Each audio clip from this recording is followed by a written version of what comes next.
So welcome from the Gush, from our garden to your garden, to Camp Stone. And Parashat Pinchas describes an amazing scene. Moment of heroism, moment of courage, moment of selflessness. Moshe has just delivered the final crushing, brutal news. He won't enter Eretz Yisrael. And you'd think that he would cave. You'd think that he would crawl into a fetal position, that he'd mourn. But Moshe's commitment and his devotion and his selflessness is one thing on his mind. Who will be my successor? Yifkod Hashem Elokei Ruchos L'chol Basar. To be a successor to Moshe Rabbeinu is not an easy task. Moshe was very saintly. Moshe was very pious. Moshe was a man of God, but he understood human nature. He was also a versatile leader. There's an old Hasidic Shavart in the name of the Kutzka that Moshe's greatest worry was, don't let Pinchas. Moshe just assumed that Pinchas would be his replacement. That's why he's in Parashat Pinchas, the great hero. He says, Pinchas is not the man. He's passionate, he's fiery, he's ablaze with commitment, but sometimes you need to also be allowing and tolerant and embracing. And I remember when I first started teaching in the yeshiva, Rav Amital, my Rebbe, told me, whatever you do, call me the first day, he said, whatever you do, don't let the tzaddikim ruin the yeshiva. Because there's always the best boys, the tzaddikim, who think they know better what's wrong with yeshiva, and they're going to run the yeshiva into the ground with their unbridled fanaticism. So Moshe Rabbeinu is a portrait of resilience, of being able to outlast, to transcend obstacles, adversity, personal heartbreak, put other people's, in this case the national needs, before his own needs, before his own interests. There are three different types of stamina. There's the stamina and the resilience of Avraham. Avraham faces challenges, and those challenges continue. Imagine having bris milah, the greatest challenge imaginable, physically, emotionally, culturally, age of 99, and then you think, well, that's my calling, that's my heroism, that's my legacy. And that is not the end of Avram's career. Avram's career continues in Parshas Vayera, and of course, climaxes, we think, with the Akedah, and you think that would be the topper, that would be the crescendo, and it continues in Parshas Chayesara, less fizzle, less flash, less dazzling in Parshas Chayesara, but still challenges that Avraham has to face. Avraham is the epitome of stamina, perseverance, stick-to-itiveness. It's an old saying that to be successful at anything, you need 10,000 hours. So for Avraham, it's more like 10,000 days to stick to a goal. And of course, all these ideas are already enshrined and encoded in Tanakh. Shlomo HaMelech writes in Koheles, Baboker ziraz zerecha v'la'erev al Tanakh yodecha. Morning, figuratively, work in the fields. Don't give up at night, meaning late in the game, late in the process. Some people limp home, they lose their energy as the process is about to wind down.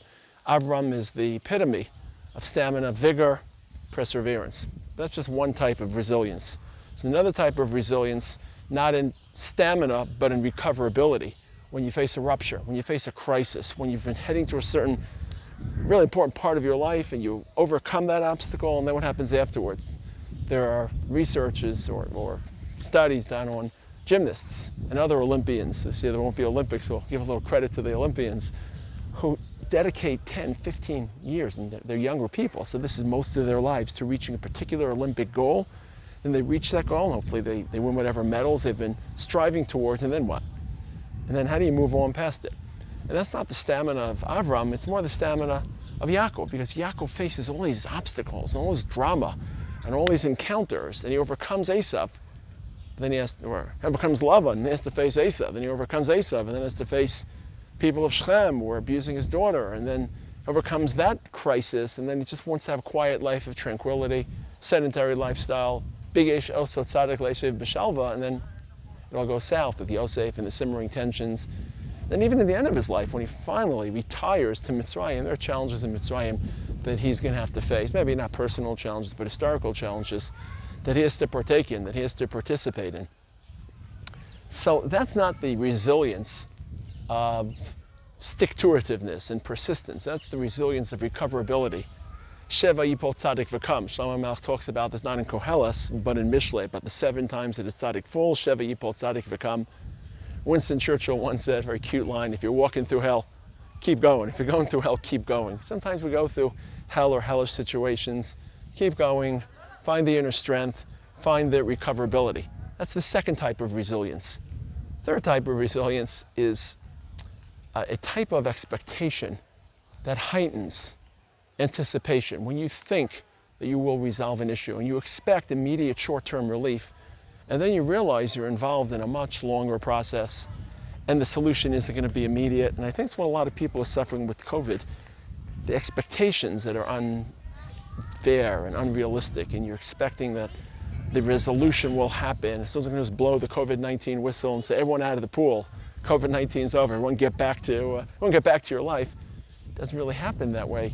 And that's a second or third type, of resilience.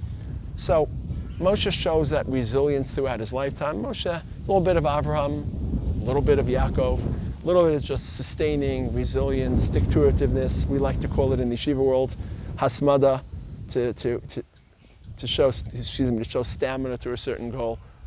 He shows a little bit of recoverability. It's now 40 years later, and he's facing some of the same challenges that he was facing earlier. The Bnei Tzalavcha had come, and they want to intercede and change certain Nachala protocols, just like he faced in Parashat Baloscha, where the people who were impure wanted to change the current Pesach protocols.